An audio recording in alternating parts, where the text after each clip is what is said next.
Hey Dad, I'm home. How was school? Today we finished our unit in history about different forms of communication.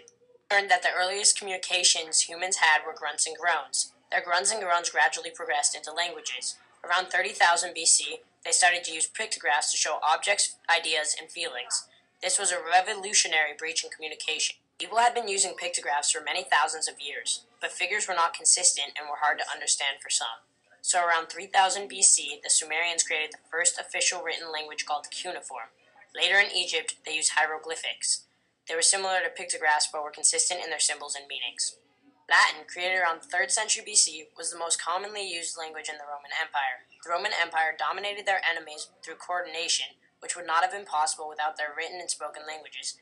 However, Latin is a dead language now. Mail was first used in ancient Persia. However, the first recorded courier service was in ancient Egypt, used by the pharaohs to carry out messages and decrees. Then we learned about sign language, which was invented in the 5th century by Socrates, who believed that if we hadn't a voice or a tongue and wanted to express things to one another, wouldn't we try to make signs by moving our hands, head, and the rest of our body, just as dumb people do at present? During the Middle Ages, pillages and wars, such as the Crusades, brought art, innovation, and science almost to a standstill.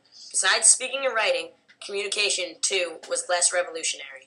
In the Renaissance, however, art and communication had a cultural rebirth through thousands of works of art, including the Mona Lisa by Leonardo da Vinci and the creation of Adam by Michelangelo. The creation of Morse code in 1836 made it possible to communicate without seeing the people you're communicating with. The code, invented by Alfred Vail, is composed of dots and dashes, so that anyone with a flashlight can simply flash whatever they want to say. This can also work with sounds and tapping, especially for underwater communication, such as between submarines. The first electrical communication ever was used in the telegraph in 1837. Separated by distance and wire, two machines could send messages using electrical signals that came as Morse code. This revolutionized military establishments as they could quickly send messages without the enemy knowing. Invented in 1846, the fax machine was able to reproduce images, text, and documents from one machine to another. Never before had man been so able to show large quantities of information so quickly. When Alexander Graham Bell invented the telephone in 1876, he changed communication forever. One could actually hear another person talking from almost any distance. The first words spoken on a telephone ever were, "Mr. Watson, come here, I want to see you." How is this at all relevant to anything today? Well, you know that cell phone you love using? It is the next major piece of technology communication that was invented. Almost 100 years later, after the telephone had been rebuilt, improved, and revised countless times, the cellular phone was invented. Previously, portable communication was used with an extremely heavy radio system.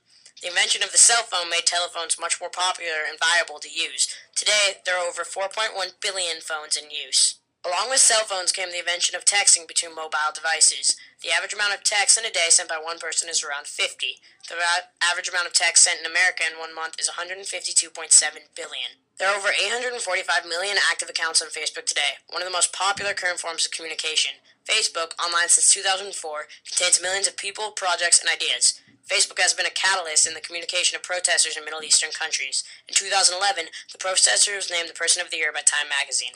So really, history is communication. Most of the significant historical events, now that I think about it, have been affected by these steps forward in the field of communication.